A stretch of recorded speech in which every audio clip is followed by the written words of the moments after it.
Assalamualaikum warahmatullahi wabarakatuh. Perkenalkan, nama saya Resti dengan NIM A1S1 23050.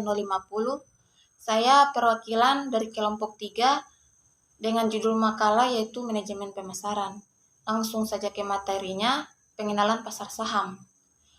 Pasar saham adalah pasar yang mengadakan penjualan dan pembelian saham. Kegiatan dalam pasar saham melibatkan penjual saham, pembeli saham, serta lembaga dan pekerjaan yang memiliki kepentingan terhadap saham yang diperjualbelikan. Pihak utama yang terlibat di dalam pasar saham adalah investor, spekulan, dan pemerintah. Masing-masing memiliki tujuan dan kepentingan yang berbeda. Tetapi tujuan utamanya sama, yaitu memperoleh laba maksimum melalui analisis fundamental maupun analisis teknikal. Pihak lain yang juga berkepentingan dalam pasar saham ialah emiten, penjamin emisi, dan pialang. Terdapat dua tujuan yang sama di antara para pihak yang berkepentingan terhadap pasar saham. Pertama ialah memberikan laba yang maksimum, sedangkan yang kedua ialah memberikan pengambilan keputusan yang memberikan dampak yang bersifat berkelanjutan. Selanjutnya, jenis bursa saham. Bursa saham adalah jenis pasar saham yang melakukan jual beli dengan transaksi berjangka yang sebagian besar tidak melakukan serah terima antara pihak yang bertransaksi.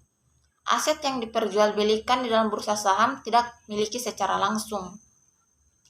Yang pertama itu saham preferen. Saham preferen adalah salah satu jenis saham dengan karakteristik seperti obligasi maupun saham biasa pada umumnya. Dengan begitu, saham satu ini juga mampu menghasilkan pendapatan secara tetap layaknya bunga obligasi. Yang kedua, saham biasa. Saham biasa adalah jenis saham yang menempatkan para pemiliknya pada akhir pembagian dividen maupun hak atas kekayaan perusahaan.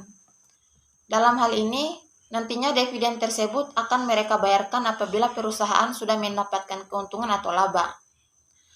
Selanjutnya, analisis pasar saham. Harga pasar saham dianalisis menggunakan analisis sekuritas melalui pendekatan analisis fundamental maupun analisis teknikal. Tujuan analisis sekuritas pada pasar saham adalah untuk memperkirakan kondisi saham suatu perusahaan di masa depan. Yang pertama, analisis fundamental.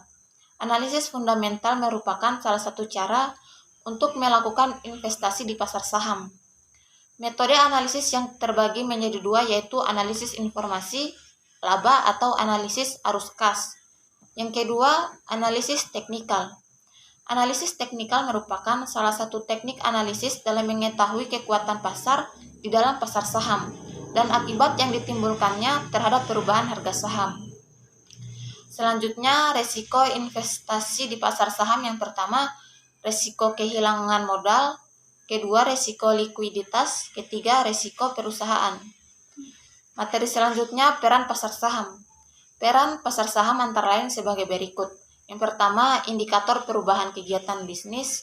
Yang kedua, penanda perubahan resiko pasar. Yang ketiga, strategi momentum harga. Yang keempat, penyelenggaraan pasar modal. Yang kelima, penentuan nilai perusahaan. Yang keenam, penentuan harga saham. Dan yang ketujuh, kestabilan sektor keuangan internasional. Mungkin hanya itu saja yang bisa saya sampaikan. Assalamualaikum warahmatullahi wabarakatuh.